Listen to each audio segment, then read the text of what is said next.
Louvados sejam Jesus e Maria. Seja muito bem-vindo, meu querido irmão, para o canal da comunidade Coração Misericordioso de Jesus. Com muita alegria eu acolho você para a meditação no Santo Evangelho. Estamos reunidos em nome do Pai, do Filho e do Espírito Santo. Amém. Vinde, Espírito Santo, enchei os corações dos vossos fiéis e acendei neles o fogo do vosso amor. Enviai, Senhor, o vosso Espírito, e tudo será criado, e renovareis a face da terra. Oremos, ó Deus, que instruíste os corações dos vossos fiéis, com a luz do Espírito Santo. Fazei que apreciemos retamente todas as coisas, segundo o mesmo Espírito, e gozemos sempre de sua consolação. Por Cristo, Senhor nosso. Amém. Abri, Senhor, os meus lábios, e a minha boca anunciará o vosso louvor. Vinde, ó Deus, em nosso auxílio, Senhor, apressai-vos em socorrer-nos. Glória ao Pai, ao Filho e ao Espírito Santo, assim como era no princípio, agora e sempre. Amém. Finalmente, irmãos, fortalecei-vos no Senhor, pelo seu soberano poder. Revesti-vos da armadura de Deus, para que possais resistir às ciladas do demônio. Pois não é contra homens de carne e sangue que temos de lutar, mas contra os principados e potestades, contra os príncipes deste mundo tenebroso, contra as forças espirituais do mal espalhadas nos ares. Tomai, portanto, a armadura de Deus, para que possais resistir nos dias maus e manter-vos inabaláveis no cumprimento do vosso dever. Ficai alerta, a cintura cingidos com a verdade, o corpo vestido com a couraça da justiça e os pés calçados de prontidão para anunciar o evangelho da paz. Sobretudo, embraçai o escudo da fé, com que possais apagar todos os dardos inflamados do maligno. Tomai, enfim, o capacete da salvação e a espada do Espírito, isto é, a palavra de Deus. Intensificai as vossas invocações e súplicas. Orai em toda circunstância pelo Espírito, no qual perseverai a intensa vigília de súplica por todos os cristãos. Glória ao Pai, ao Filho e ao Espírito Santo, assim como era no princípio, agora e sempre. Amém. Esta oração a gente sempre reza na nossa vida comunitária, na nossa espiritualidade. Efésios capítulo 6, do versículo 10 a 18, se você quer rezar na sua casa a armadura do cristão. Efésios 6, do versículo 10 ao versículo 18. Você pode finalizar com glória ao Pai, em honra à Santíssima Trindade. O evangelho de hoje está em Lucas capítulo 21, versículos 5 a 11. Para o vídeo, procura o evangelho na sua Bíblia ou na liturgia, se você tem. Lucas capítulo 21, do versículo 5 ao 11. Evangelho de nosso Senhor Jesus Cristo, segundo São Lucas, glória a vós, Senhor. Naquele tempo, algumas pessoas comentavam a respeito do templo, que era enfeitado com belas pedras e com ofertas votivas. Jesus disse, vós admirais estas coisas, dias virão em que não ficará pedra sobre pedra, tudo será destruído. Mas eles perguntaram, mestre, quando acontecerá isto? E qual vai ser o sinal de que estas coisas estão para acontecer? Jesus respondeu, cuidado para não ser desenganado, porque muitos virão em meu nome dizendo, sou eu, e ainda o tempo está próximo. Não sigais essa gente. Quando ouvi falar de guerras e revoluções, não fiqueis apavorados. É preciso que estas coisas aconteçam primeiro, mas não será logo o fim. E Jesus continuou, um povo se levantará contra o outro povo. Um país atacará outro país. Haverá grandes terremotos, fomes e pestes. Em muitos lugares acontecerão coisas pavorosas e grandes sinais serão vistos no céu. Palavra da salvação. Glória a vós, Senhor. O Santo Evangelho de hoje é um evangelho escatológico, isto porque nós estamos na última semana do ano litúrgico, a semana do Cristo Rei, porque nós iremos iniciar um novo ano da igreja, apesar do ano civil ter sido criado pela igreja, o ano da igreja, propriamente dito, o ano litúrgico, é diferente do ano civil. O ano litúrgico começa após a última semana do tempo comum, após a solenidade de Cristo Rei, com o tempo do Advento. Então, nas vésperas do domingo, nós já estaremos celebrando o Advento. Vida nova, ano novo na igreja. Para nós, o ano novo é na véspera do dia 31 de dezembro para o dia 1º de janeiro, na solenidade de Maria, Mãe de Deus. Mas, que é até um dia Santiguarda, mas o ano litúrgico da igreja começa no primeiro domingo do Advento. Então, Você que é católico, feliz ano novo na igreja. Formule compromissos espirituais para esse novo ano litúrgico que está para iniciar com o advento. Formule compromissos espirituais. Vai buscar mais ir à Santa Missa ao longo da semana, não só no domingo e dia santos, que é compromisso nosso, mas procurar mais ir à Santa Missa na medida do possível. A gente sabe a situação que a gente vivencia hoje. Algumas paróquias, alguns lugares têm essa dificuldade por conta da aglomeração, e a igreja tem muito cuidado a respeito disso, mas vai procurar ir mais à Santa Missa, vai procurar rezar o texto de Nossa Senhora, ler mais a palavra de Deus, fazer mais caridade aos pobres, enfim, formule algum compromisso de acordo com a sua situação, de acordo com aquilo que o Espírito Santo inspira no seu coração. Formule esse compromisso para esse novo ano litúrgico da igreja. E o evangelho de hoje é um discurso escatológico, isto porque o advento é um tempo escatológico, porque as 2 primeiras semanas do advento reflete a segunda vinda de Jesus, é o que a gente chama de parúzia, a segunda vinda de Jesus. E as 2 últimas semanas do advento reflete a primeira vinda de Jesus, o mistério da encarnação. Deus que habitou no meio de nós, o mistério do Natal. Então, o advento reflete as 2 vindas de Jesus. A primeira vinda, que é mais perto do Natal, é nas 2 últimas semanas do advento. Mas a segunda vinda de Jesus é refletida nas 2 primeiras semanas do advento, e no final do ano litúrgico já vai se preparando para o advento com esse discurso mais escatológico, ou seja, sobre o final dos tempos. E aqui é um discurso escatológico de Jesus. E é interessante anotar que a escatologia em Jesus é algo que ocorreu naquele tempo e algo que vai acontecer ainda. Ou seja, aqui é falado da destruição da cidade santa e do templo de Jerusalém. Que dias virão que não ficaria pedra sobre pedra. E da destruição de Jerusalém quando foi sitiada e tudo mais. Então, Nosso Senhor profetiza algo que realmente aconteceu. O cerco de Jerusalém, a destruição do templo, realmente aconteceu como foi profetizado por Nosso Senhor Jesus Cristo. E Nosso Senhor nos dá um conselho precioso. Olha o conselho de Jesus. Esse conselho de Jesus serve para nós hoje. E é uma fonte de proteção até o final dos tempos, até a segunda volta de Jesus. Até o final do mundo, quando Jesus voltará, como a gente professa no credo, para julgar os vivos e os mortos, que é dogma de fé. E olha o que Jesus fala. Mestre, quando acontecerá isso? Qual vai ser o sinal de que estas coisas vão acontecer? Estão para acontecer? E Jesus respondeu.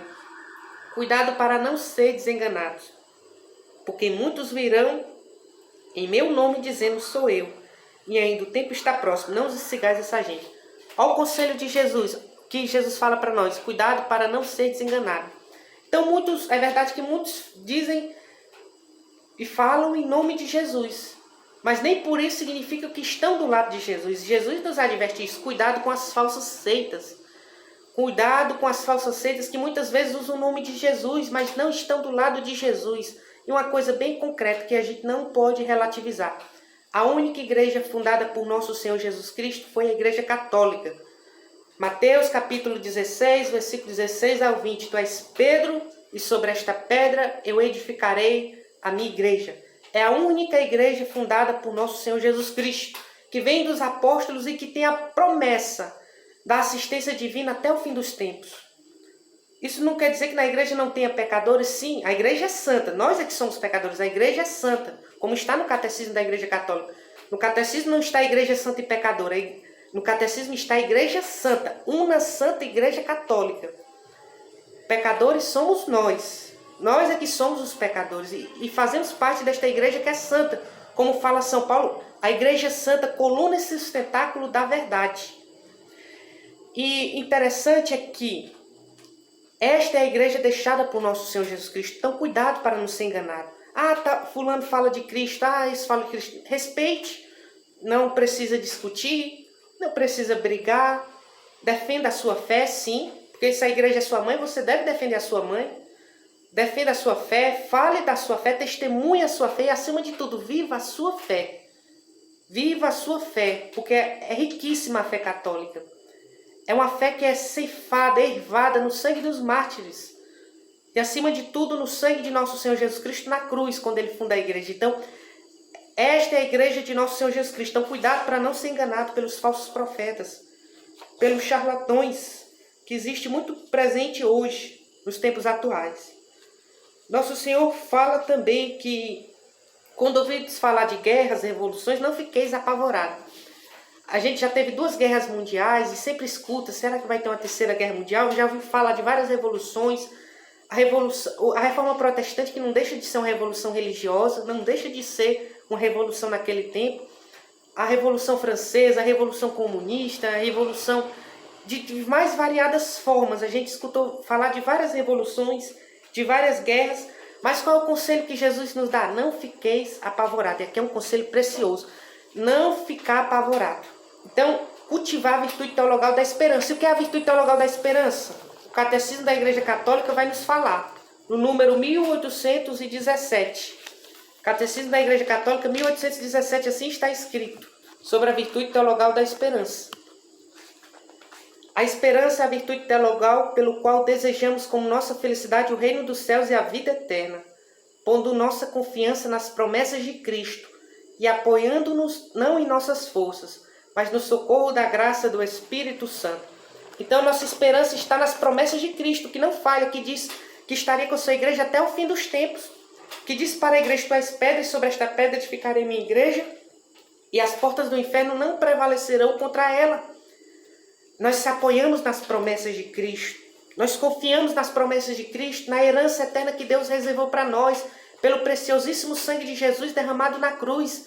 Então essa é a nossa esperança, por isso nós não devemos desesperar, porque mesmo diante do sofrimento e da tribulação, é preciso passar pelo sofrimento, é preciso passar pela tribulação para entrarmos na glória de Deus. E a esperança não engana, todos os santos tiveram muitos sofrimentos, porque o próprio Filho de Deus, que é o Santo dos Santos, foi aquele que mais sofreu, padecendo no madeiro da cruz. A Virgem Maria sofreu muito, e a mais santa depois de nosso Senhor Jesus Cristo. O que Jesus sofreu no corpo, Maria sofreu na alma. Então nós não devemos ter essa visão de que a santidade é a isenção do sofrimento. Não, Jesus fala que aquele que quer me seguir, tome a sua cruz, renuncie a si mesmo e me siga.